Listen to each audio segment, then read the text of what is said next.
Annie Mayo, thank you very much for coming on to the show today. I've been dying to get someone with your expertise's insights on the world of child developmental psychology, so thank you for coming. Thank you for having me. All right, so you are a licensed professional counselor working as a child therapist. You've spent more than a decade in the school setting working with elementary age kids, and you now are moving into a more private type of counseling, correct? That's correct. Yes, just this past August. Okay, and so you're now specializing in helping kids navigate through difficult times in their lives. And there are a number of different difficulties that a child can face in their young lives that'll cause significant psychological distress, maybe damage. So I want to ask, do you specialize in assisting with a certain kind of issue or maybe a certain kind of developmental disorder in your practice, or is it just more general? No, it's totally general, whatever it is that the client is dealing with. So I've had a range of issues. There's a lot of anxiety and depression kind of issues out there, but there's also phobias. There's, struggles in school. Unfortunately, COVID really messed with a lot of children, so I'm dealing with the fallout of that. So yeah, there's just a range of things. And is there an age group that you work with primarily? I know you used to work with elementary age kids. Is that still the case? I would say that is the bulk of them. The youngest I've had is 4, and I'm seeing up to my oldest client right now is 20. Oh, okay. Geez, quite the range then. Yeah. Okay, very interesting. Tell me, when it comes to the kids that you've worked with, are there any common denominators in their, I don't know, I guess their home environment, their ways of thinking, their who knows what? Are there any common denominators in the kids that end up winding up having to see you? Maybe it's their sleep. Maybe it's something going on at home. Like I said, their way of thinking. I'm repeating myself now. So do you notice any of that? There is really not any trends in that way. I would say maybe among certain groups, like for example, with grade school girls, I would say from maybe about 6th grade up, that particular age group of girls, 6th grade through high school, really were impacted by the quarantine shutdown kind of period of COVID. And so that maybe there were already some other things going on that made them a little bit more prone to anxiety, but that really pushed a lot of people over the edge. So, and kind of in those little subsets, I see some trends, but overall, kids who have to come see me, no, there's no like major common denominator. All walks of life, all different kinds of family structures and dynamics going on. So.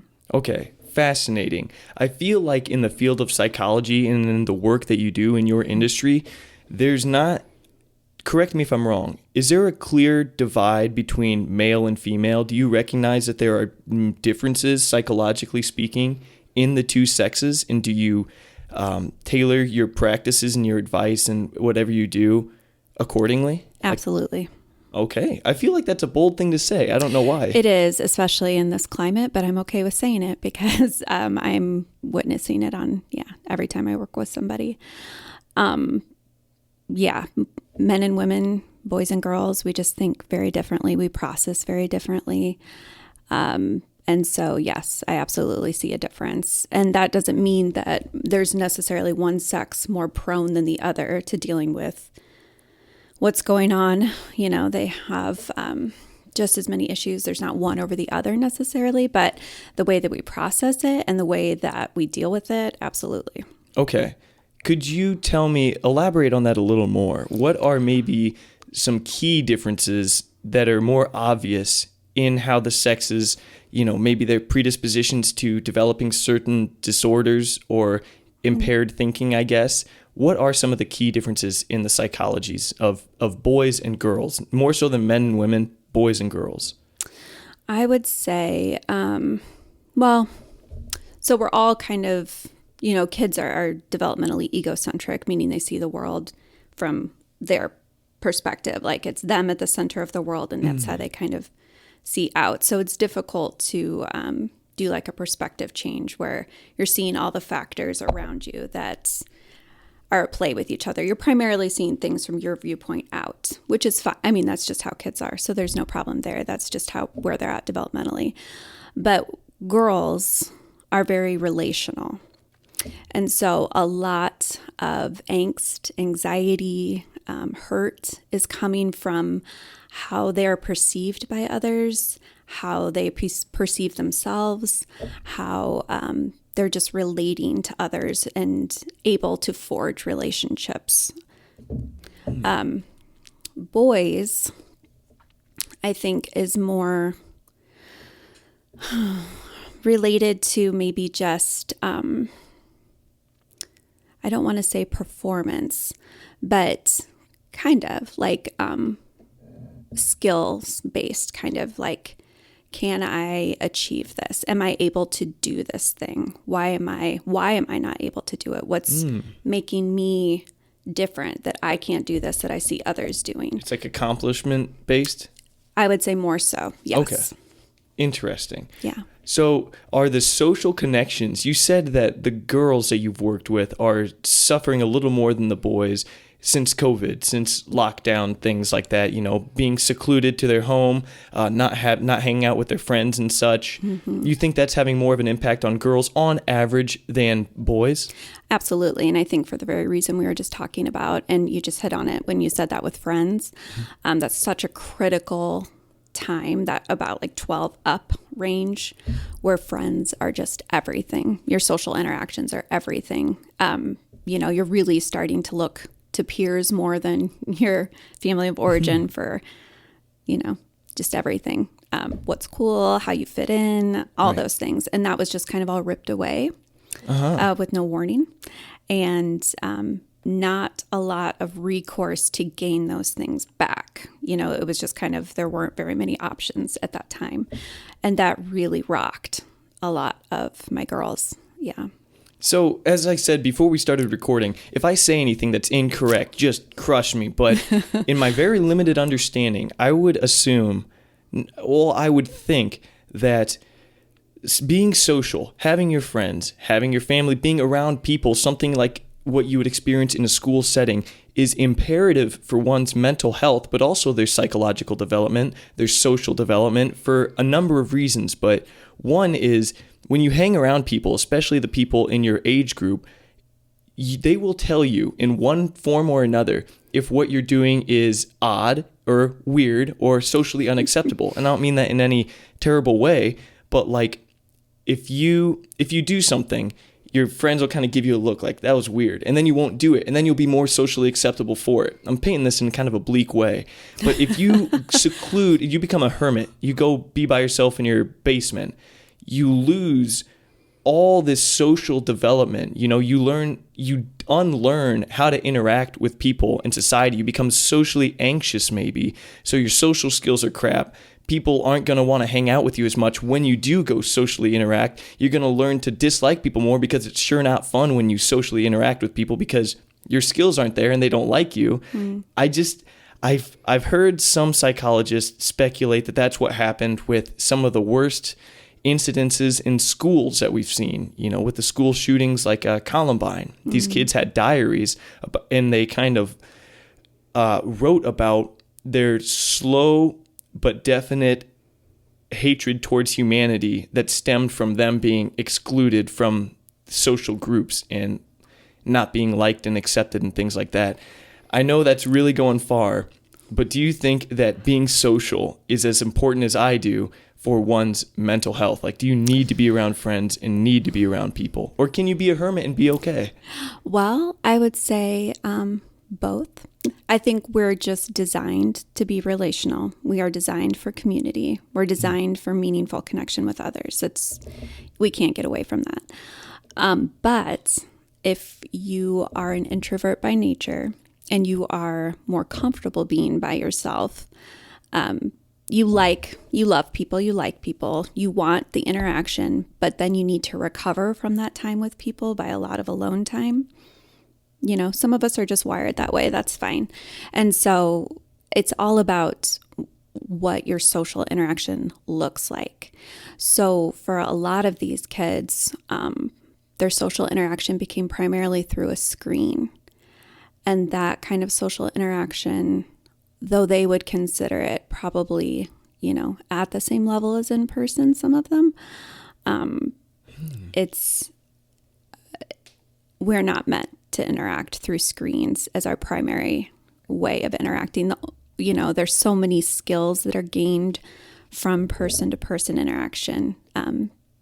Empathy is developed that way. All social skills, like you were saying, you have to be with other people to develop those. And so if you were around an unhealthy peer group who was making, bad choices anyway, we can't say that, just by virtue of being around people, you were developmentally making strides, because it's a darn good point. Not everyone's beneficial to your psychological and social development. Right. So if you had a child that, shutdown actually served them well because it maybe got them away from a peer group that was not doing anything good for them.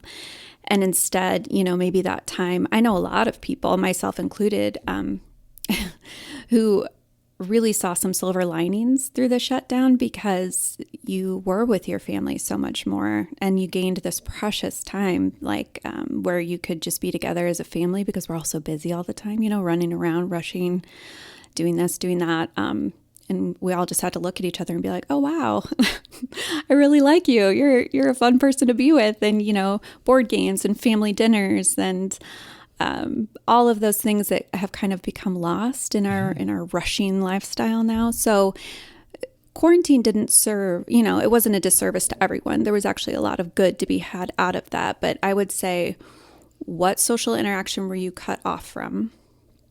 And what social interaction did you instead turn to during that time? And so for my girls that I'm seeing that are really suffering, they lost what they considered their kind of core, like you were saying, I lost my sense of identity or who I am because I wasn't able to bounce my thoughts off of somebody or be kind of checked by my peer group and so my identity was rocked a little bit. Like, I'm not sure who I am in the world anymore and how I'm perceived. Girls especially are just really prone to that. With social media, again, the likes, the views, we're waiting on other people to tell us, yes, you're valuable. Wow. So yeah, I would say if you were cut off from an unhealthy level of social interaction, whatever was going on in your peer group, you were making bad choices, whatever, and you were instead enveloped by your family and supported in a kind of different way, maybe you benefited from that time. It's, everything has shades to it. It's so hard to say like a black and white statement about this isn't healthy, this is not, because really it's all contextual and there's so many factors that play into it. But from what I'm seeing with my particular population of girls, a lot of them just had a hard time being cut off from that social interaction and then not having it replaced. And that's nothing against their families. Their families were doing the best they could. But yeah, they didn't have that same level of social feedback. Mm-hmm. Okay, we could go so many places from that. That was very interesting. There's social media, but before we hit social media a little bit, I want to ask about your practice of counseling and child therapy. You had to go, presumably you had to talk to your clients, or if you call them clients. They're clients, yep. Over a screen, just like you were saying. Yeah. Is that correct, or did you still meet with them in person? So during, obviously the shutdown time, I worked at Glen Oak in Peoria, and I serve a population that is dealing with a lot of issues surrounding poverty and access to resources. And so we tried the best we could to get them, outfitted with devices and with internet service. But for some of my kids, that just wasn't possible. Like some didn't have internet and they were supposed to do school from home? Correct. Oh, my. And so I would do a lot of phone calls, a lot of texting, but seeing my kids face to face was really difficult during that time. It was very hard. And so I unfortunately did not do a lot of, screen to screen. Now, after we got back that following school year, then I would run groups and see individual kids, yes, via an online platform. And it's just not the same. It's especially difficult with children, because they just thrive on being in person. And my job is very relational. The masks is another thing that's made that difficult. So much of what I communicate with my kids is through nonverbals, facial expressions and being able to see my face and my smile, especially if they're meeting me for the first time. And so yes, I did some screen kind of, for lack of a better word, telehealth, which isn't exactly what it was. That's more what I would call it in the private practice sector. It was just, conducting groups and individual sessions online. But now that I am in this kind of realm, private practice, a lot of practitioners do telehealth, and it's been actually considered, really kind of a good thing, like a kind of something, oh, wow, that's come out of this time is look how much we can accomplish just doing this over screens instead of face to face. And for adults, I can see that working better. For children, it's very difficult. I definitely prefer to have them in person. Fairview Haven is an apostolic Christian community where choice is valued, growth is encouraged, and life abounds. Their team strives by the grace of God to provide the highest quality of life to all those that they serve without regard to race, color, religion, or their ability to pay. Fairview has created a haven that supports the spiritual, physical, mental, and emotional needs of all who call it home. Here they seek to embrace life and honor the dignity of all of their residents and their right to make choices for themselves in a safe and nurturing environment. This unprecedented level of care extends also to their staff, who are loved, cared for, and appreciated beyond measure. If you want to be a light in our world, if you think you have the skills to provide great care for others, and if you want to have an immense and positive impact on the lives of many of our most beloved community members, then consider joining the team at Fairview Haven in Fairbury, Illinois. Loving as Jesus loves, Fairview Haven. For children, it's very difficult. I definitely prefer to have them in person. Well, yeah, especially for what you're doing. I'm reading a book right now by a clinical psychiatrist named Carl Diceroth, and he speaks about kids seem to, throughout COVID, kids seem to not mind the over the screen, communication. Even with him, they think it's just the same. But he talks about how significantly it makes things difficult for him because he's being cut off from a ton of information that he would get in an in-person interaction. Absolutely. From subtle cues, movement, spatial, it's information that you could only get from occupying the same space physically as a person. And in something as delicate and complex as psychiatry and psychology and counseling, you've got to be in the same place, I would imagine. You're looking at a screen is not even close. Am I correct? Is it way more difficult? 1,000%. Okay. And yeah, not to mention, there's always tech difficulties involved as well. So it's if you lag I can't in the hear middle. You right now. Can you turn up your volume? And it's my volume's all the way up. I don't know. There's just always some tech issues going on that make it difficult too. But yeah, what you've been reading is absolutely accurate. That, it's amazing. Just all of those little tiny details are constantly part of a session. And so a lot of, if you were to just kind of observe, through a two-way mirror and look into a session I was conducting, you'd be like, oh, cool, she's just sitting on the floor playing with him. What's going on in there? But all of those interactions are so important, how they're arranging the toys, what kind of things they're saying while they're doing it, how they want me to interact with them. Do they want me to just sit back and observe and not mess with them? They want to set it up and just have me watch. Do they give me the things and direct me how to play with it? There's just so many different factors that can only be achieved in person. Is that what play therapy is? Yes. Okay. I read that on your psychology site thing. Sorry for my lack of knowledge of the terminology. That's okay. But I was like, what is play therapy? Yeah. So that's interesting.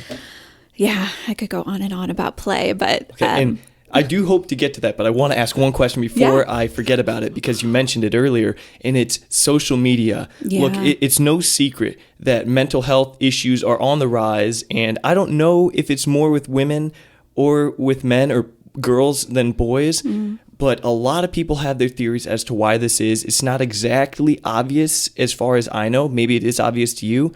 Do you think that social media is contributing in a large way to the rise in mental health issues with boys and girls, but maybe mostly girls? As you said, you're not scared to separate between the two or whatever. I am not. I would say social media is definitely having an impact on both boys and girls, and I would say in very different ways. And I would maybe expand our idea into what social media is. If you include for boys YouTube, video games, especially where you can put on your headset and kind of tap into whoever's playing, you can connect with all players anywhere, anytime, and play together. Absolutely. Boys are 1,000% sucked right into that world. Dude, I could go. So with this podcast, this TV is just a monitor. I don't play any video games, so it's especially clear to me. And I also don't have Netflix, TV, anything like that. And it's not some virtuous thing by any means. It's just I don't have the time for it, I guess. But it's so clear to me how wild the world and how wildly immersive the world of video games is to boys. Even my age, young kids, older, in their 30s, like 40s probably. I'm like, dude, you're addicted. Like, headphones on, dark room, they are just totally, I don't know what to call it, immersed in that world. It's very fascinating. Like, I've never seen anything like it. That is exactly that's a great word. Immersed. Absolutely. And, those games are designed, a lot of those are designed to be that way, like the role-playing games where you create your character and you're on a mission and you can, there's so much, and video games are so crazy in depth now. I mean, you can beat the game, but then go back in and do all this other stuff on the levels, meet different people and gather different, things and go on all these different missions. And I mean, it is designed to be an immersive world that sucks you away from the reality of your real world. And that it's designed as escapism, and it's very, very successful at doing what it's trying to accomplish. Do you think that there could be any reason for boys seeking this opportunity to win and be a hero and be masculine and just be the stud in this video game and win?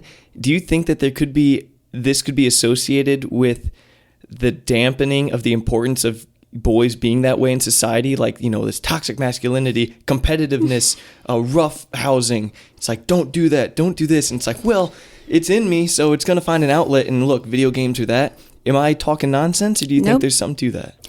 No, and what we're saying is wildly unpopular. And again, I'm okay with that because I have worked with kids for many, many years. And so boys are designed inherently to want to accomplish, to want to conquer, to want to win, to be valued for what they can, accomplish. And, we want to call that toxic, and we want to say that brash masculinity and that aggressiveness is a bad thing.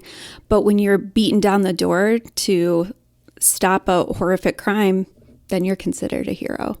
There are so many times where that aggressive masculinity is exactly what we need. And so to diminish that in a boy is to do not only huge detriment to how he's naturally inclined, but to society overall. We need strong men, period. I'm okay with saying that. Yes, good. And why is it so controversial to say? It's you know what? I think it's obvious. And you know what's even weirder? I know, and I have good friends that are very much like, masculinity is really been corrupted. It's very toxic in the grand scheme of things. The competitiveness, all the things that we just said, they truly think those are bad. But I think it's hilarious how they still like when their boyfriends manifest these things that they call toxic. When they kill the mouse, when they catch the bird that's in the house, for example, and get it outside. It's like, wow, they like it, but they like to think that they don't like it. It's very strange. It's like they're going against their gut instincts and their gut attractions. And I don't exactly know why. I'm not a sociologist or anything. It's strange, though. Yes, I completely agree. It is. Yeah, I think it's just because we're raging against how we're naturally inclined. And I'm not sure why we're so afraid to embrace our natural gender roles. I mean, there's a lot going on in the world right now that will say that there's no such thing as genders. But I think what's interesting too is that, let's say we have a boy who's identifying as a girl. They're just feeling like they were born in the wrong body and that they're meant to be a woman. So how they express that femininity is that to dress very girly and to put on makeup. And to, grow out their hair and do all the things that we traditionally assign to like a female. But then you're saying there's no gender roles. So to embody a woman, I'm going to make myself associate with all the most feminine traits that I can think of. And so then you're not neutralizing anything. You're only reinforcing the concept. At the same time, too, they're literally working against, I'm saying themselves, like it's some group of people, and it sort of is. I know people that are very, here's just another example of what you're saying, that are very pro-women, Women's March, women empowerment, women. And then they're the same people that say it's like genders on a spectrum and a man can be a woman, but then it's like, it's strange. Because they're also against men a lot of the time, these ultra hard pro women, and they're against men. But then when a man becomes a woman, it's confusing. I wish I had the words to describe what I'm saying, but I don't know enough about it, and I'm probably sounding silly right now. It's very confusing. No, I absolutely I'm tracking with you, and it is confusing. And I think once you start to kind of, pick apart these arguments, they just kind of eat themselves, it just goes right back on in itself. And yes, the senselessness exposes itself pretty quickly. Yeah. Okay, so that's very interesting. That could be a whole podcast episode on its own. But I want to ask you now about social media again with girls. You said, boys kind of have the video games, and I mean some girls play video games. But would you say that girls are more consumed by social media, especially in like the negative way, than boys are? Absolutely. Okay. There's tons of boys on TikTok as well, making videos and posting their videos and hoping for views and likes and all of those kinds of things. And the YouTube is a huge issue. But with girls in particular, because a lot of these apps are designed to be visual, Instagram, Snapchat to a degree, TikTok definitely, they're very visual. And so girls want to be perceived as attractive. Just these kind of ways that girls are naturally inclined to feel valued is severely reinforced through these apps. And so views and likes. And so they end up doing really extreme things to get... Oh my gosh. To get the, views and everything. And so what a boy would do, I'm not sure if you've heard of the trend deviant licks, but so this is when boys on TikTok are filming them destroying their school bathrooms. And so that's kind of like how the boy version of this comes out, is a lot of aggressive, like what kind of audacious, if you remember like the Jackass, it's like that times a million, because we're not on an MTV show, we're worldwide, and I'm doing it out of my public school. I'm doing it out of my own house. But for girls, it's causing them to be, unfortunately, radically sexualized, because that's the way sex sells. And that's the way to, get the views and get the likes, is how attractive can I make myself? How can I push the envelope to be even more, outrageous? And it's just, and then the filters, these filters are doing a number on girls because they don't realize how much of what they're seeing is absolutely fake. From business logos to building signs, Aftershock Decals and Designs in Fairbury creates graphics and prints that will make heads turn. If you need signage for any occasion, Aftershock's team of creative experts are virtually unlimited in their capabilities. They can create the highest quality full and partial vehicle wraps for cars, trucks, trailers, semis, and race cars, as well as small to massive banners for all occasions. They also do yard signs, decals, window perforations, stickers, custom logo designs, and much more. when you need to promote your business, develop your brand, or enhance your image. Do it all with the area's most trusted graphic design company, Aftershock Decals and Design in Fairbury, Illinois. Give them a call at 833-332-2548 or pay them a visit at 116 East Locust Street in Fairbury. Are doing a number on girls because they don't realize how much of what they're seeing is absolutely fake. And then there's this we've really embraced this kind of idealized body type right now where you're kind of curvier but very thick on the bottom. Mm-hmm. And, so they'll see all these ads and workouts about how to boost your booty and all this, not realizing that a lot of these girls have literal pads put in on, so it's not even real what they're seeing. And so their goal is ultimately unachievable and not realistic, and setting yourself up for heartbreak. I mean, heartbreak sounds like an extreme word, but it probably is accurate. Oh, it's devastating. It's right. Our heartbreak is, it's not it's pushing these girls to the edge. Absolutely. They're trying to keep up with something that's, completely unattainable, not realistic, and not even ultimately desirable. It's all invented, by these algorithms that keep them tapping back for more. My goodness, it is interesting talking to you about this. Okay. Do you think that this all is rooted in some female desire to be accepted? Do you think these young girls are wanting acceptance or praise, and that's why they're willing to put half-naked images of themselves on the internet for the world to see, highly edited, hours taken to get the right angle and everything like that? Absolutely. You think it is for that? Absolutely. Okay. Ultimately, right, we all want acceptance. Right. There's nothing wrong with that. That's, again, how we're wired. We all want to be valued and accepted. It's the way that they're trying to achieve that. Why do you think they don't feel accepted in the first place? And do you think that is an area we could do something about? I would say do not give your children a smartphone. I know, again, that's a controversial thing to say. But children younger are getting a hold of these devices. And parents, unfortunately, this is through trial and error in my own home, so there's zero judgment here.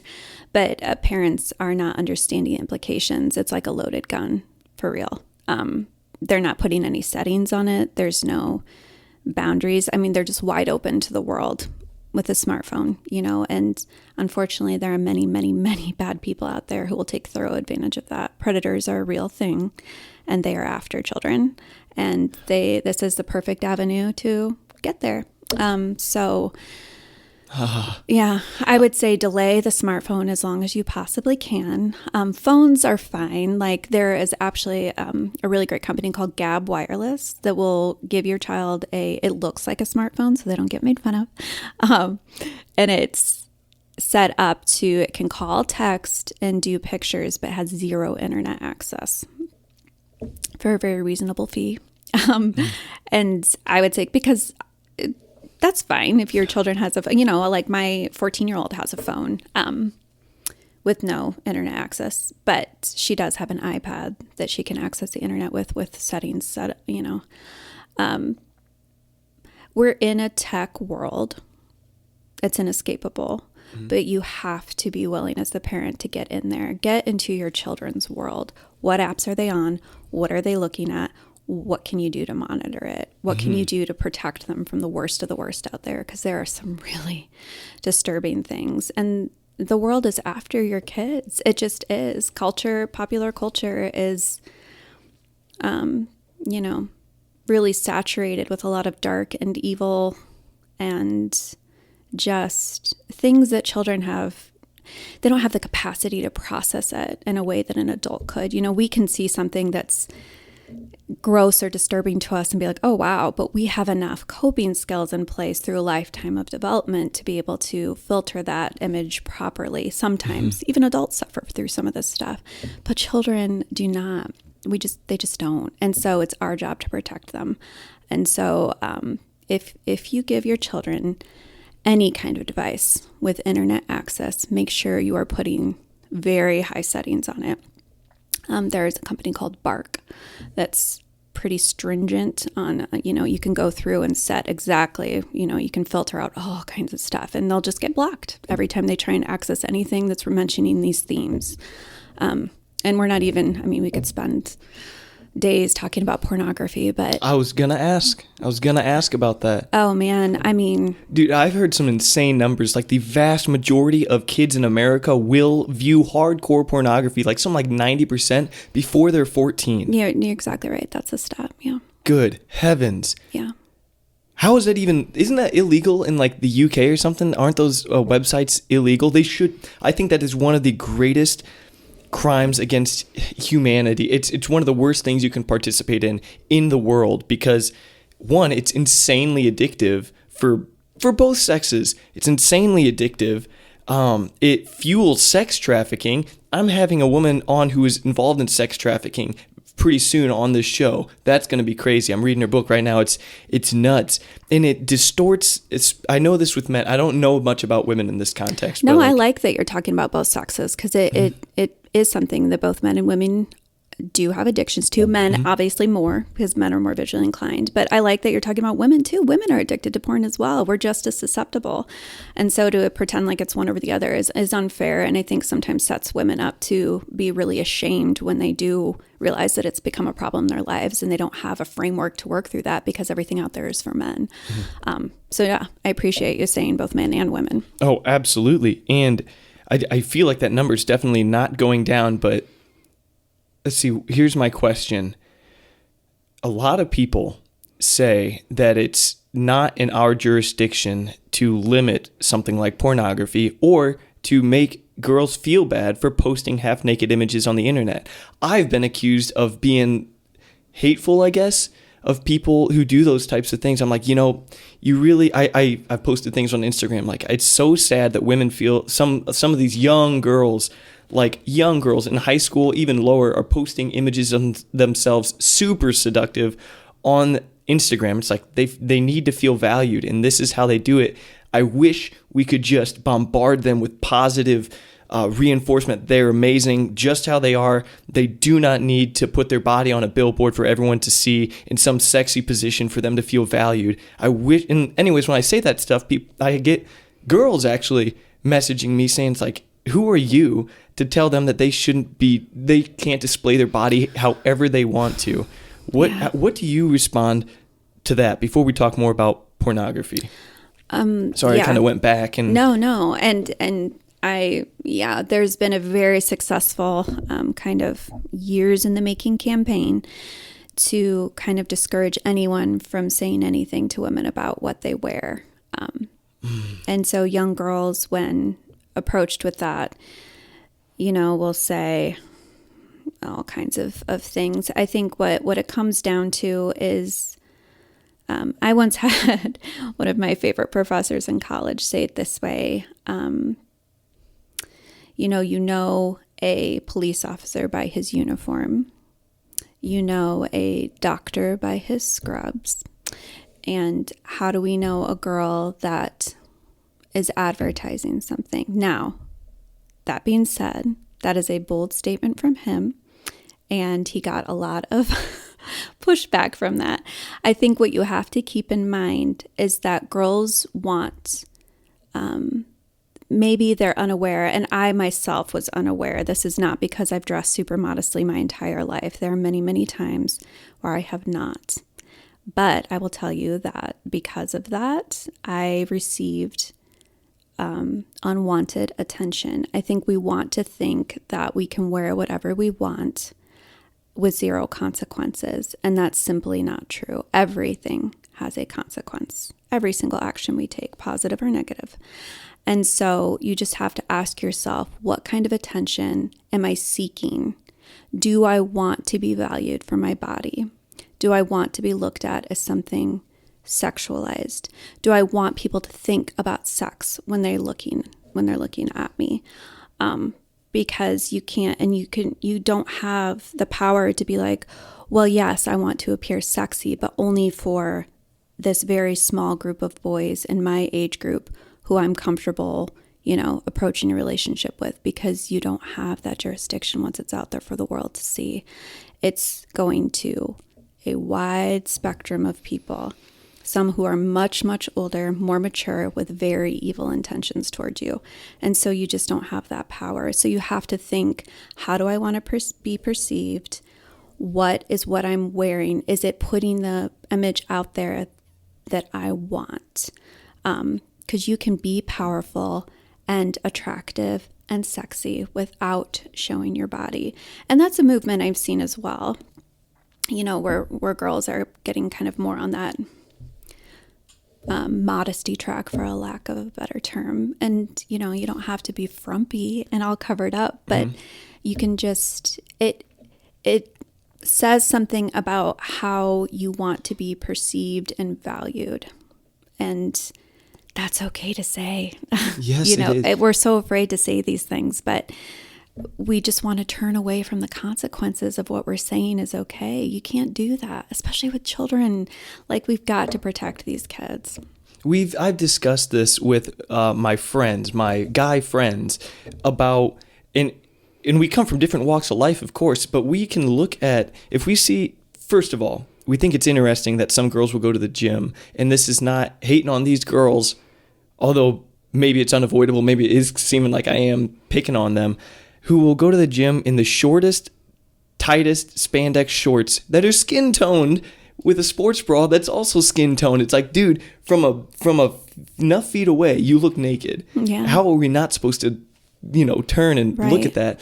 And, I'm not trying to avoid responsibility of my eyes as a man. That is absolutely, men stray away from the responsibility that they're obligated to have when it comes to, getting their eyes back on track and controlling their thoughts and controlling their actions and things. Like, that's a massive responsibility. But it's very crazy to see girls dress like that at the gym. But what I'm saying with that is that me and my friends have discussed this, and, we might think that girl's hot, sexy, whatever. She's appealing to the eye at the very least.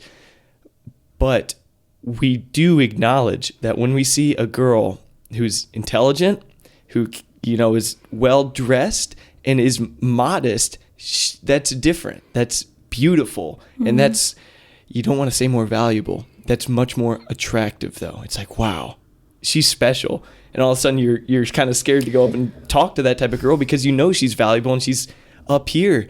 And that's probably, in my very humble opinion, I'm really going on out far here, but it's like, that's the type of girl I would want to marry. I can't say I'd want to marry. Well, and so the pushback you would get from that is, well, who says I want to get married anyway? And why is that the valued thing? And what do I care what a man says about what kind of marriage material I am, and on and on and on. You're absolutely right. I've gotten it before. Yeah. Yeah. And so, men's opinion aside, what do you value about yourself that you would want? How do you just want your first impression to be? And would you dress like that in front of your grandfather? That's a good filter to run it through. Would I feel comfortable if he, his doctor recommended he work out and he comes in, he sees me in that outfit? How uncomfortable would that make him? And we're not even talking sexuality at some point. We're just talking like, I don't know. Modesty is not the evil thing they're making it out to be. It's just all about, men's opinion aside, what do you value about yourself? What kind of impression do you want to put out there? Not saying you want to get married and none of that. And, and then we could get into the whole other thing about women who unfortunately have been victims of sexual assault. And the first thing, there's just a really ugly side of all this where people say, well, what were you wearing? Were you asking for it? And all of that, which is horrifying. And that's putting the blame on the victim. 1000% never okay. And just like you were saying, men do have a responsibility to take care of themselves and their behavior. Yes. But I would say women also have a responsibility to realize the implications. If you're okay with unwanted sexual advances, if you feel like you are well prepared to handle that, then I guess go ahead and wear whatever you want. But just be prepared, and don't think that that's gross and toxic masculinity for these men to assert themselves, because if it's the right man that you were seeking attention from, then you would be okay with it. But you just don't have that say so. Once you put it out there, it's going to be almost every guy that looks at you. Let me tell you about Fairbury Furniture. Fairbury Furniture is Central Illinois' premier furniture store. This family-owned business offers a vast selection of premium furniture items from all of your favorite brands, including Sealy, Best Home Furnishings, Leather Italia, Tempur-Pedic, and Ashley, just to name a few. Right next door to their gorgeous 7,000 square foot furniture showroom, you will also find the Fairbury Furniture Mattress Store, home to all of the latest and greatest mattresses in any and all sizes. Here at Fairbury Furniture, the staff is helpful and friendly, and they're also well stocked with all of the mattresses, tables, chairs, recliners, couches, rugs, and decorative pillows that your heart desires. Make your home interior beautiful, comfortable, stylish, and delightful when you shop at Fairbury's own Fairbury Furniture. It's an awfully tall ask to say, when I dress this way, no men should come up to me. No men should even think of me in this way. And I've heard this argument. It's like, I can wear whatever, like I've heard girls say, I can wear whatever I want out to the bar. It's like there's a lot of single guys, older single guys, who would like to not be single, who are drinking. And it's like, you can control what you wear, control how you act as well. That's another important thing. A lot of women are probably a little bit flirtatious to be thinking that no man should be pursuing them in some unwanted way. But, it's like you can either control what you're doing, or you can attempt to control and say what all men should be doing. And good luck with that. Good luck with that. You can only control yourself, right? And that is a very tall ask. Yeah, you cannot control asking everybody who's around you to control themselves while you have complete power over what you do. So exactly. Yeah.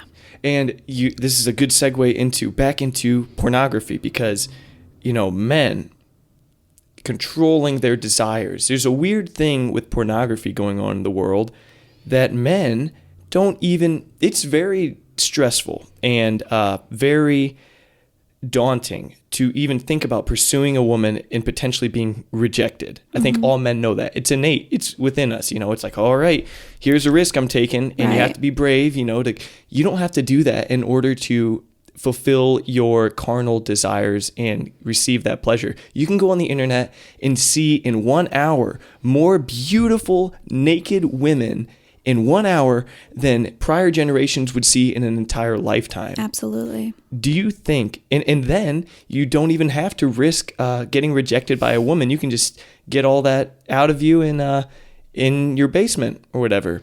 Right. Do you think that that's having an impact on masculinity or men's psychology in America, perhaps even specifically young men? Oh, absolutely. Absolutely. Much in the same way we were talking about, men's desire to kind of accomplish and conquer and achieve. And they are just as susceptible to kind of getting sucked into this escapist world with like the video games. Well, porn is a huge form of escapism.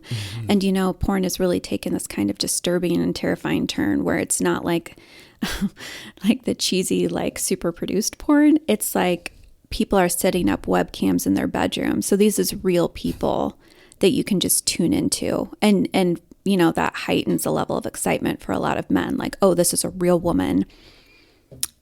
Possibly in my own town who's doing all of this. Pornography, hugely detrimental, hugely addictive, and it just completely rewires the brain in a way that makes it very, very difficult to actually connect with real people. And the sad part of that is that when you are craving that connection and needing that connection so badly, you're kind of stuck in this isolated world where you've, just kind of formed those neural pathways to crave and desire porn. And the really dangerous thing with pornography is that you're not, you might start out with what we consider like normal or traditional kind of sexual acts, and you get progressively more deviant. And that in turn feeds the trafficking ring, because then you want to start seeing more and more depraved acts. Yeah, it's a very slippery slope, but there is plenty of help out there for anybody struggling. And it is men and women both, but primarily men. Yeah, and it's interesting, not to go off the track there, but you said it's... I think we're thoroughly off track, but that's okay. No, well, it's insanely important. Yeah. Look, there was a direction I was thinking this conversation was going to go, and where it's at right now is better than that. Okay, so good. I think it's very important what you're saying. No one is saying it. No one, and I think a lot of people know it deep down, but they're not able to articulate it, nor do they have the bravery to do it. I will say it every day, all day, man. I love children so much. They're everything. Mm-hmm. And so if we're not working to protect them, we're hurting them. Absolutely. Oh, man. Powerful conversation. You're saying very powerful things. Thank you so much for that. And so yeah, very important stuff. When talking about pornography, though, what's with the societal push? I don't know. I haven't heard it fully articulated, but there seems to be a weird thing like porn's not that bad. Porn's not that bad. Boys and girls can, I don't know who's saying that, but I know it's there. Oh, sure. No, it's out there, and it's very much pushed as like a healthy why? Can you tell me why they might think it's healthy? Sure, because we're very so I would say there's kind of this other dangerous idea that sex is a need.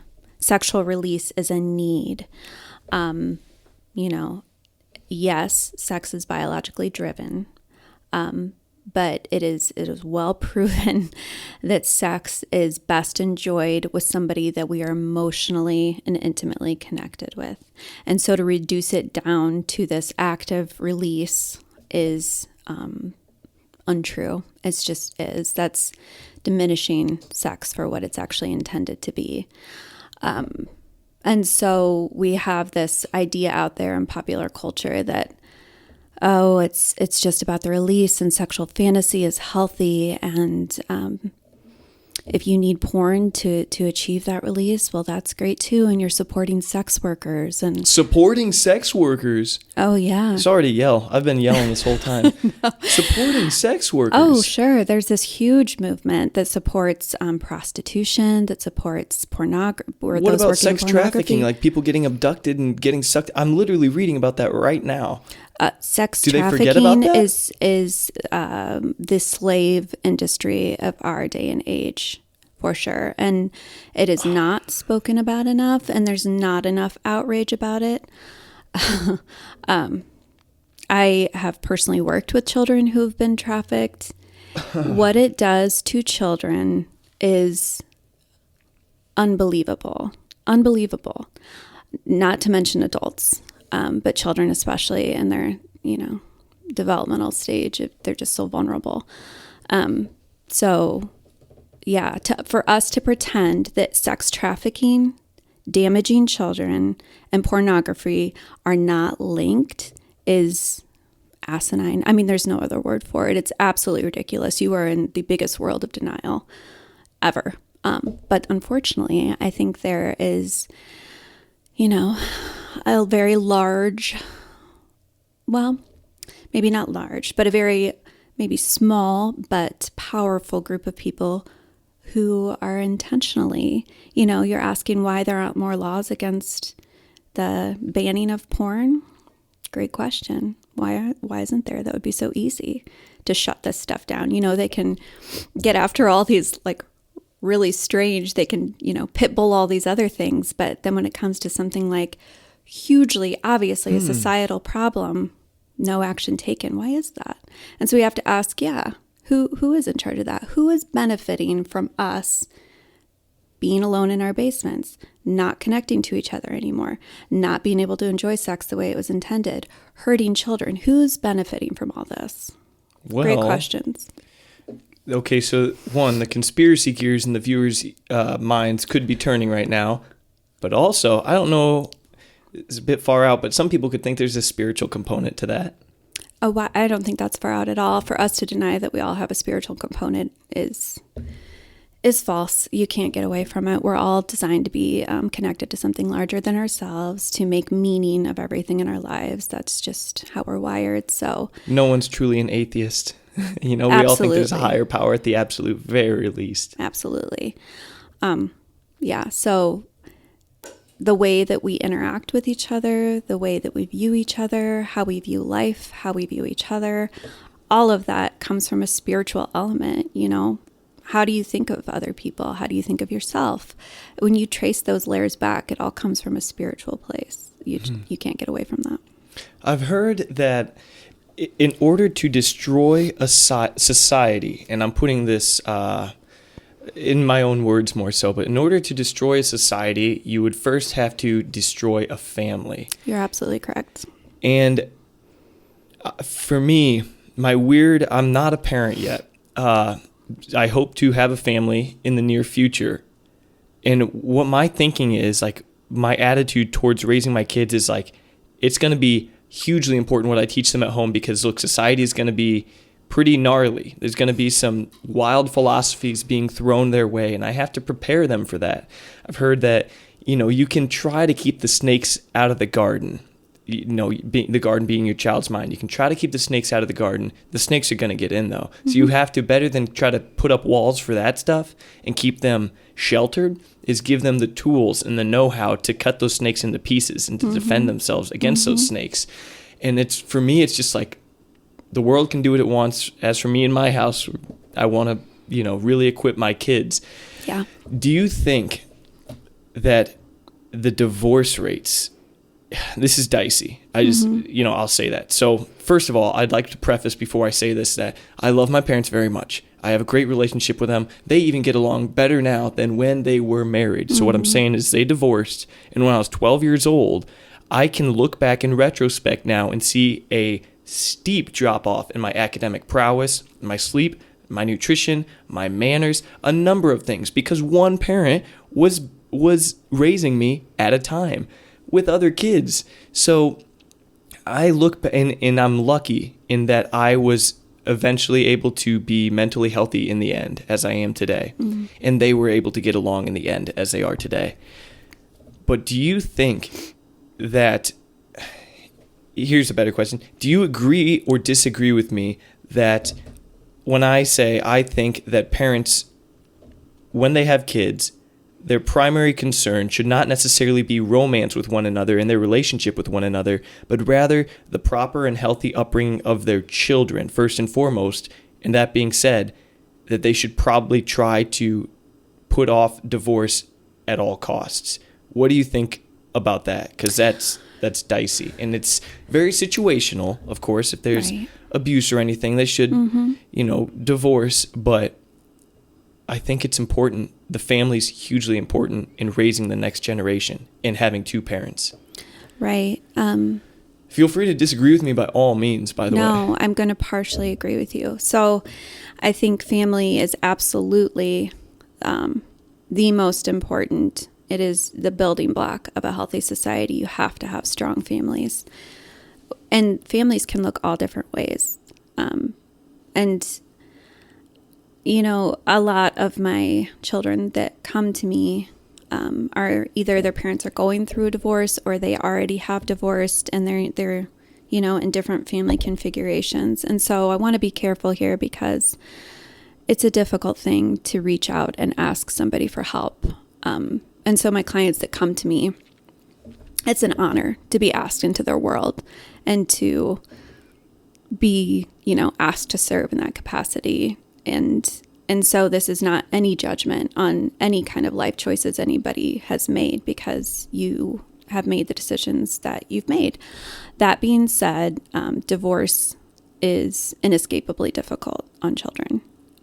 Right. I myself am a product of divorce as well. I was 15. Almost the majority of kids in America are going to be the product of a divorce, I think, right? Correct. And so, I think the stat is 1 in 2. Jeez. It's so terrible. And that could be wrong. That could be a not a correct statistic. So it's at least close. Yeah. It's definitely more common than it ever has been. So I would say, though, the best way to, absolutely ensure the keeping your family unit intact. But the best way to do that is to love each other well. And so you said, don't focus on the romance component with each other and focus more on the children. But I would say the healthiest, most wonderful thing that you can provide for your children is a father loving and serving his wife well, and a mother loving and serving her husband well. And that picture, giving them that structure and that security, is invaluable. That will set them up for so much success in a lot of different ways. And again, this is not anything against those who weren't able to achieve that and who are going through divorce or who have, like, things happen. And like you said, there's sometimes some very bad situations where there is abuse and other things involved. I would like to formally take back my statement about, or at least rephrase that, because I agree with you 1,000,000%. The romance, the loving, seeing your mom and dad love each other is everything. Oh my gosh. And to see the opposite is also everything Right. negative. Right. What I meant is that, like, once the romance, as it will kind of ebb and flow. Oh, absolutely. Don't jump ship. That's what I was trying to say. Oh my goodness. Yes. And so We are brought to you by Masculinity Pizza in Fairbury, Illinois. Look, this place has the best pizzas. I've tried thousands of different pizzas from thousands of different pizza places, and that's not an exaggeration. I love pizza, and I love pizza from Masculinity Pizza in Fairbury, Illinois. So pizza from Masculinity Pizza is obviously amazing, and not only that, they also offer a daily happy hour. So if you call between 4 and 5 p.m. and order a pizza, you get the second one of equal or lesser value for free. Restrictions apply. You can even call at 4:45 p.m., order your pizzas, pick them up at 8 p.m., and you will still get that happy hour discount. For the most delicious pizzas around, head nowhere else but Masculinity Pizza in Fairbury, Illinois. Call them up and place your order today at 815-692-4602 and pick it up at 405 East Locust Street in Fairbury. I love Mascialone's Pizza. I did not mean to say that the romance was not important, because it is extremely important. Okay, there we go. I'm done. Yes. Yeah, romance is not going to be there forever, and will actually probably be there for a very short amount of time unless you actively create it yourselves. And that is, carving out quality time together, setting a date night, doing those things. Because if you are functioning under this very false conception that, oh, we're just so in love and it's going to be like this forever, you are setting yourself up for failure. Marriage is a lot of work, and it's designed to be a lot of work, and it is self-sacrificial by nature. And so, but yeah, you have to be connected to something bigger than yourselves in terms of, like, what are we working for? What is our end goal? What are we hoping, wishing, working for us and our family? What are we willing to sacrifice to achieve that? And it can be some pretty radical things sometimes, but if you know that that's what it's going to take, and if you have to do things a lot differently than those around you to achieve that, that's okay. If that looks like not letting your children be exposed to social media at all and being called, like, I don't know, backwards, and cutting them off from, a lot of people are thinking like, oh, this is a tech world. That's just where we're at. But if you set up these rules for yourself and your family that you consider to be protecting your family, I will say, if you're not considering things like that, or if you're not actively thinking about those things, you need to be, because there will definitely be other things that will fill in the gaps for you. Society, popular culture will just creep in where you haven't formed those boundaries. And I'll say it again, the world is after our children, and there's plenty of avenues for these things to get into your kids. Just like we want community, kids want community, and they will find it in a variety of very unhealthy ways. So if your family is not providing that first and foremost very important community for them, and your family is suffering from being splintered or fractured, or there's a lot of tension or conflict in the home, you've got to work to get that corrected. You've got to get help. You've got to focus on creating a secure and loving environment for your kids first and foremost. Because they crave that community, they crave that security, and they will find it in other places. Security, stability, right? Yeah. You want to make an environment that they can return home to and feel safe? Yes. Okay, that's interesting. I think that's extremely important.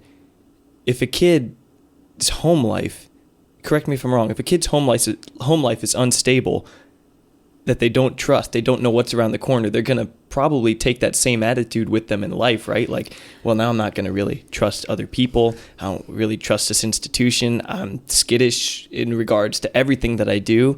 Is that stretching it? Or do you think that's possible? No, that's absolutely what's going on. It's creating their subconscious core beliefs, which is what a lot of therapy entails, is kind of uprooting those deeply held core beliefs that just aren't true. Like, oh, no one is to be trusted.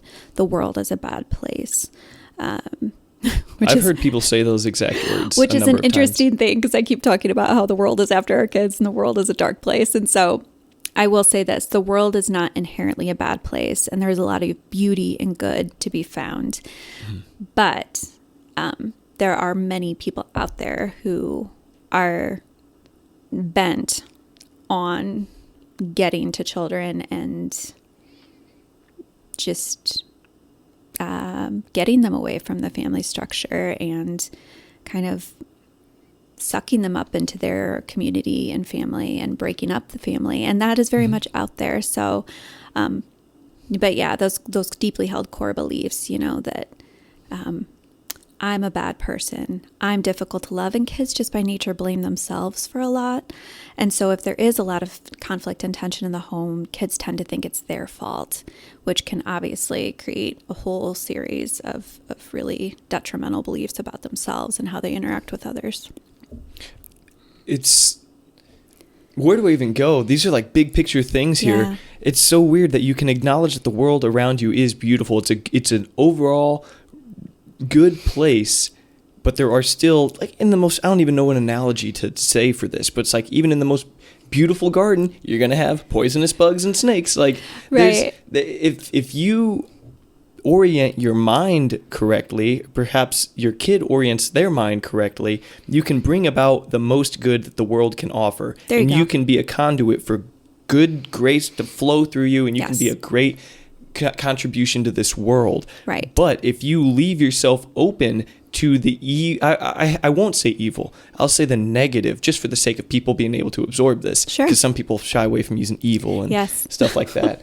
But if you leave yourself open to absorbing those bad things, and you don't have the skills and the know-how and the understanding to deflect them, well, then you're susceptible to becoming a bad contribution to this world and contributing to the worsening of it. And we want to be unifying good forces in the world. So it's right. Or just kind of feeling hopeless and stuck and depressed. And so you might not even be contributing anything negative necessarily, but you also you don't have the agency to contribute anything good or just even function well in your own life and feel good about yourself and others and the life you're living, because you're just feeling hopeless and stuck and unable to move any direction. I've heard that on average, children in America are reprimanded, scolded about 6 to 8 times more than they are praised in their house. So parents are saying, what are you doing? Don't do that. It's like, why would you do this? Clean that up. All sorts of things, just left and right. And then every once in a while, it's like, hey, good job. What are some tips, or maybe what's something you could tell parents, soon to be, have been, just everyone, about what they can implement, habits, tactics, things that they could say to their kids to help develop their psyche, their self-perception in a way that is good? And maybe what can they do and what can they try not to do so much? I know it's a loaded question, but I have a feeling you have some things to say. Well, I'll give some just kind of broad things. So when you're talking about behavior modification, I'm going to use the school system as an example. So that very thing you were just saying about the negative versus positive amount of comments and what it takes to actually, you'll get what you're looking for and you'll get what you acknowledge. And so if you want to see more positive behavior out of your children, then you're going to look for those things and you're going to just not even make like a huge deal about it, because some kids get embarrassed by that too, but just at least acknowledge it, validate it. Oh my gosh, I just saw that you picked that up for your sister. That was so kind. Thank you. Just those kind of little small things make a big deal, make a very big difference in the way the kid is perceiving themselves and their ability to connect with others. And the other really important thing I would say is that physical touch is so important. Really? It's so easy to kiss and snuggle a baby, a toddler, even small children. But what we don't realize is that even our older kids really need that, boys and girls. So don't stop hugging your kids. Don't stop putting an arm around them. Don't stop, rubbing their back or giving them, just physical love is so important for both boys and girls. All the way up until they leave your house for college. Just keep it coming. Physically love on your children. They really, really need that developmentally. You got anything else? Because those were both freaking home runs. Let's see. There's just, so many things you can do with children. Like I was kind of saying earlier, especially as your children get older, and we're all so busy, and especially with typically in both households, in households both parents are working, you have to be intentional. You have to be intentional with the time that you have with your children. If it's just kind of willy-nilly slapdash, we said hi at dinner and then everybody had to go to bed, or everybody's geeking out on their electronics for the rest of the night, which again, I'm no judgment. It happens in my house too. And I just have to be intentional about it and not let that happen. But get into their world. What are they interested in? What lights them up? What makes them excited? What makes them happy? Could you tell me their 3 best friends? Could you tell me, what class they're really not doing so well in, and what the one they feel like they're acing? What are their little worries and struggles? And never invalidate any information they share with you. That is just like cracks. They're opening the crack for you. And this is for parents who are feeling like they're not connecting with their children very well. There's plenty of parents listening, I'm sure, that have an awesome relationship with their children, and this isn't going to apply to you. But for those parents who are maybe struggling and just wanting to know, like, I don't know, I just feel like we're growing apart and disconnected, and I don't really, how do I get over that? I would say, listen to their music. And even if you're appalled by it. Which you very well might be. You very well might be. Yeah. I mean, I have clients who ask me to listen to some of their music, and it's just atrocious. But you know what? I'm like, okay, what is it? You get interested. Get interested in your kids. What is appealing about this to them, and ask them, like, what do you like about this? And they might, like, some of these lyrics are a little questionable, but like, oh, I don't even know what it's saying. I just like the beat. That's what I hear a lot. I just love the way that bridge change. I mean, sometimes they get very technical on the way the music affects them. And something really interesting with kids, especially like at that adolescent, like 14 to 16-year-old range in there, the way our ear is developing, we are more programmed at that age to receive sound in a completely different way than we are at any other stage in our life. And that's why music tends to be so critically important to kids at that age. Like, music is like everything to them, and songs impact them so deeply. It's literally a physical development thing. And so music is typically really important, the kind of music they're into. But yeah, I would say just get interested in what your kids are into, what they're looking at, who their friends are, and don't express judgment. Try as hard as you can to hold all the judgment back and just explore, get curious. And then, the way you gain the right to have authority to speak into your kid's life is being interested in them. Tri-County Carpet and Flooring in Fairbury is the premier flooring store throughout Livingston, McLean, and Ford counties. From choosing the perfect flooring to measuring and installation, Tri-County ensures top quality products and services. Their trained professionals boast precise measurements, straight cuts, and perfect fits, while their showroom houses a multitude of gorgeous, top-quality, name-brand carpet and flooring options in the latest styles and colors that are durable and long-lasting. With free estimates, design consultation, and contractor and multi-room discounts, Tri-County in Fairbury is your one-stop shop for for all of your home and business flooring needs. Pay them a visit at 19 Jan Lane in Fairbury, Illinois, right off of Route 24, and give them a call at 815-692-3666. Tri-County Carpet, your flooring paradise.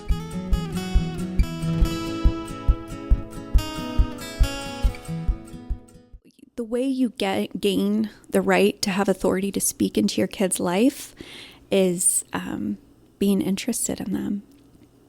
And a lot of, especially when we get into those teen years, parents are having like these really kind of clashing relationships with their kids because, you know, kids have this growing need for independence and parents want to tighten the reins and control because kids, you know.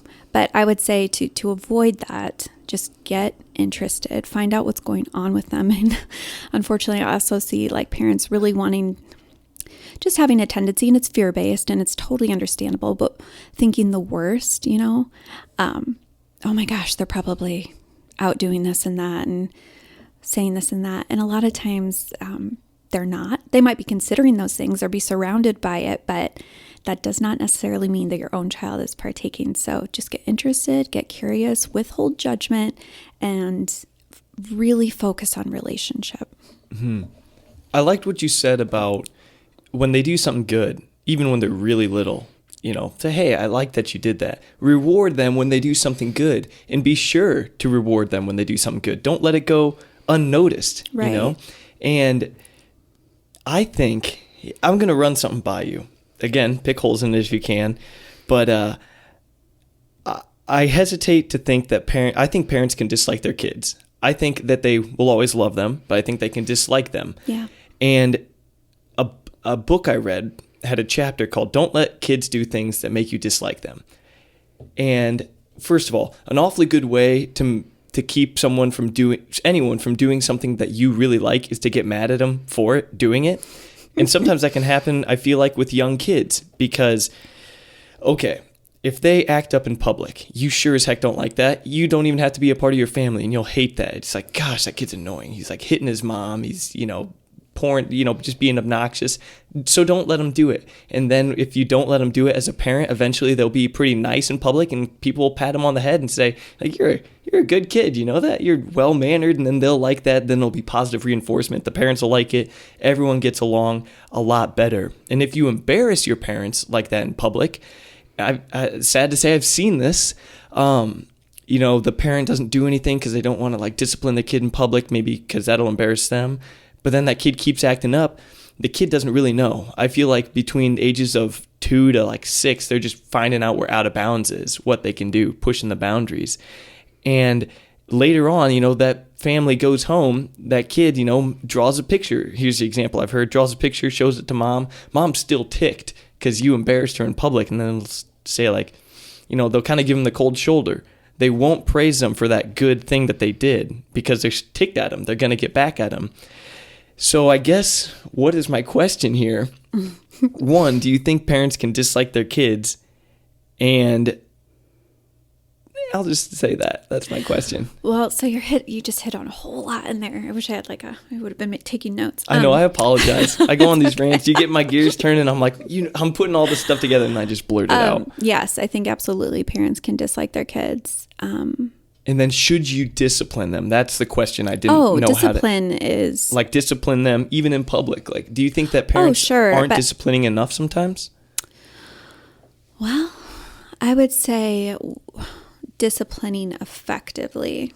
You know, if your means of disciplining is corporal punishment where you're whacking the kid in public, I don't think that is helpful. If your parenting style is to let it go, I don't think that is helpful. I think all behavior is communication. So if your child is throwing a tantrum, if they are hitting you, all of that is communication from them. And so it's our job as the parent to acknowledge what they're going through and to help them. All kids up till about the age of 8 need help co-regulating and even after that. So they're unable to regulate their own emotions. They need your help to do it. And so this will majorly push your buttons as a parent, because it's going to bring up all your own triggers, anything that if you were raised a certain way, if you were spanked as a child, if you were yelled at or shamed, all of that is going to come up. And so this can really, what's your automatic response when your child does something? And that's a great way to kind of start picking apart your own triggers and just start questioning yourself. Oh, that's me. Oh, that's okay. You can feel free to answer it. It's an alarm. Sorry, it's probably going to keep going off. Okay, you feel free to hit stop real quick if you'd like. As long as no one's calling you. We can absolutely wrap it up here in a few minutes then. I just have an appointment in an hour. Oh, absolutely. All right. We're getting towards the end anyway, so Okay. It's perfect. And so just, what triggers you as a parent, and then being willing to explore that and thinking like, why am I reacting to my kid this way? What do they actually need from me? And you might have to do a lot of trial and error. There's no set way of dealing with negative behavior out of a kid that's going to be like the silver bullet every time. Like, ooh, yeah, we wish there was such a thing. We wish there was such a thing, but it's so personal to the child. And so a lot of times what they just need is the feelings validated. You're mad right now, or you're upset right now, or just saying like, I can see you're struggling, and just helping them through that. Again, I'm never going to undermine the importance of physical touch a lot of times, especially when I was in the school system. And this is a little bit trickier because obviously we're professionals at building, working with children, but a lot of times they needed a hug. That was it. They just needed to be held close and said, it's okay. It's okay. That co-regulation, having somebody else close to you, feeling their heart rate, especially if you're the calm one. You cannot be effective for your child if you're worked up. You have to contain yourself, and because once they see anger flare up in you, kids are amazing at picking up on nonverbals.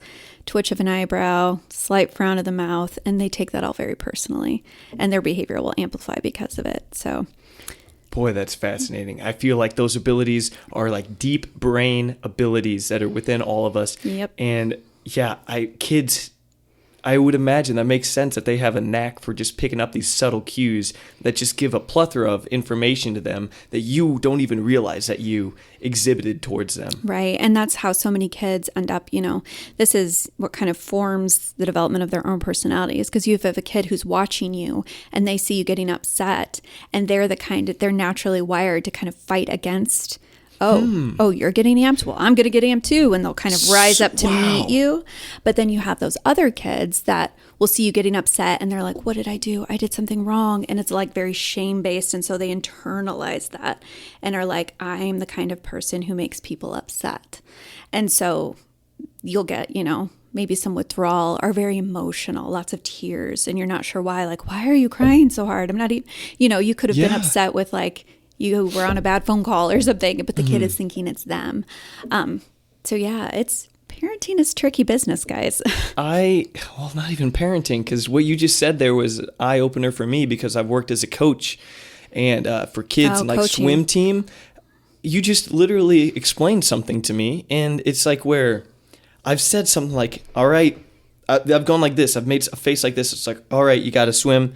You're doing the IM tonight. And like the kids get like, it's very confusing to me. It's like they shut down, and they like swimming, don't get me wrong, but I think it's because I made this face. And I went like, you're swimming the IM tonight, and they're like, are you mad at me type of thing. I'm like, no. And then they're like emotional for the rest of the night. I'm like, did I do something? So confusing. But I think you kind of nailed it on the head. Like, I think I probably gave some very subtle cues, and they're hyper aware of those cues. And it's feeding this narrative that they have about themselves, that everyone's mad at them. And just when I made a face like that and said something like that, they're like, oh, it must be he's mad at me too. Yeah. Oh, dang. I feel like I should go apologize to that kid. Well, and you can even just, when you're working with kids, give a disclaimer and you can even go like, I make this face a lot. Mm-hmm. Sometimes we associate this kind of eyebrows with an angry face. I am not angry at you. That's kind of my I'm serious, my game face. Like, let's do this. That's my encouragement face to you. Yes. As long as you explain where you're coming from and don't leave it up to interpretation for the kid, then yeah. All right. Well, we're getting towards the end of this conversation, and believe me, I could keep going. Getting into all the psychological I stuff. know. I could really continue for hours, and this has been great. I just want to wrap up with it's an entirely new topic. Maybe we can wrap it up here quickly. Sure. I know you got to get going, but it's a topic of diagnosing mental disorders or learning disabilities, ADD, ADHD, even Asperger's, and autism. Yeah. Do you think there's a lot of people that think that we overdiagnose, especially in school-aged kids? Yeah. I know boys are diagnosed with ADHD and prescribed things like Ritalin and Adderall multiple times more than girls of the same age. Do you think, and not even to mention antidepressants in young girls and boys, mostly girls, I would say. Do you think there's any issue right now in America with overdiagnosing, especially overdiagnosing young kids with learning disabilities, mental disorders, mental health issues, and overprescribing powerful medication? Absolutely. We're just calling out all the big things here, but big pharma is a problem. Doctors get reimbursed for pushing meds.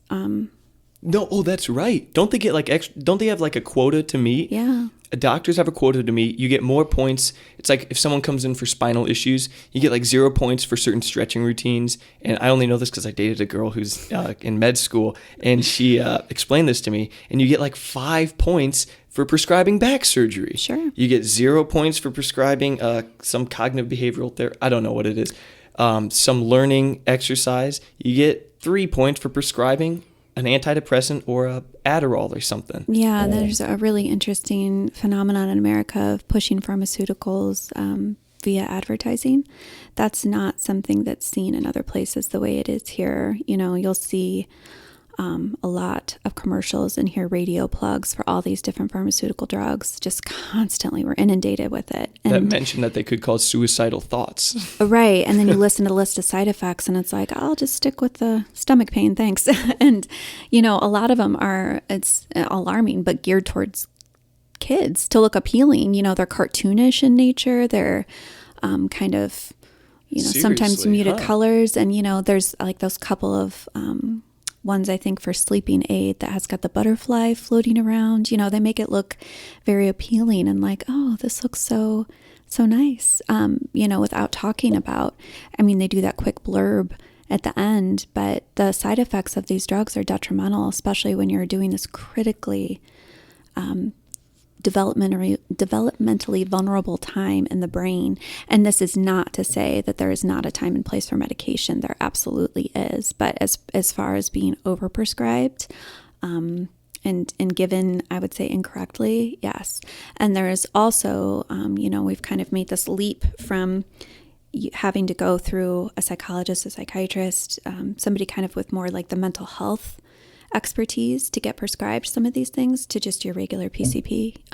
You can go to your pediatrician and get prescribed some of these things. And I don't think parents receive enough education on what this is actually doing to the brain. Mm-hmm.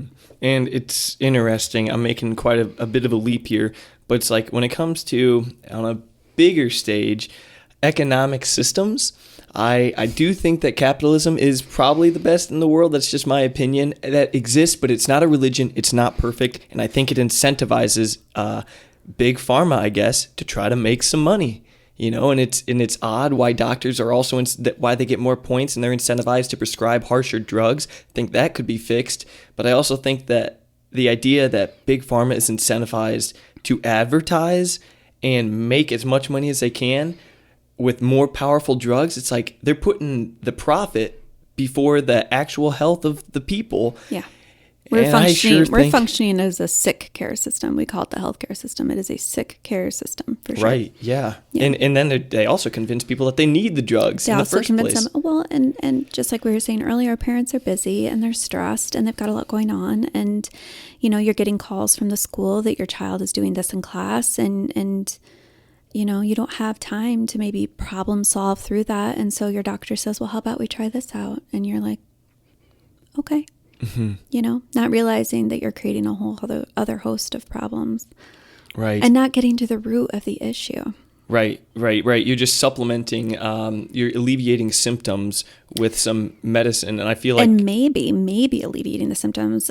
Sometimes Right. it's just creating a whole other host of things. I've seen some kids who just, they get zoned out. They can't, function as they previously did. They lose enjoyment of previously enjoyed activities. They don't have an appetite anymore.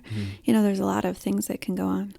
Would you say that what you do with counseling is more of a fundamental, deeper change in understanding and navigating through life that the likes of which medication might not be able to provide? Like, I feel like you help them work through in a way that's more meaningful, long-lasting than medications would. I'm a thorough advocate of holistic healthcare and getting to the root cause. Medication, I myself obviously cannot prescribe medication. I can suggest it if I think that's the appropriate avenue, but I would always use that as a last resort. There's plenty of other things to try before that, sleep, diet, activities, how the family is interacting, all kinds of things. Well, I am entirely with you there. And on that note, we'll go ahead and wrap this thing up, but I'd like to ask, first of all, I know you're doing private counseling. Can people reach out to you if they think that their child or that they themselves could benefit from your services? And if you are open to that, how can they reach you? Sure. So I am typically only working with children. So we do have some practitioners in our practice that will see adults. I don't know if they have any openings, we're swamped, but if somebody would like to reach out, you can find us at Genesis Counseling is the name, and we have 2 offices. One is in Normal and one is in Morton. Got it. There we go. Well, Annie, this has been amazing. I have enjoyed this conversation thoroughly. Thank you so much for your time today. Thank you for having the courage and the intelligence to talk about these things in a way that was very effective and very enlightening. So appreciate what you're doing. I think you're a great force in the world. So thank you for your time today. It's been great. Yeah, I had a great time. All right. That's a wrap. Oh, my.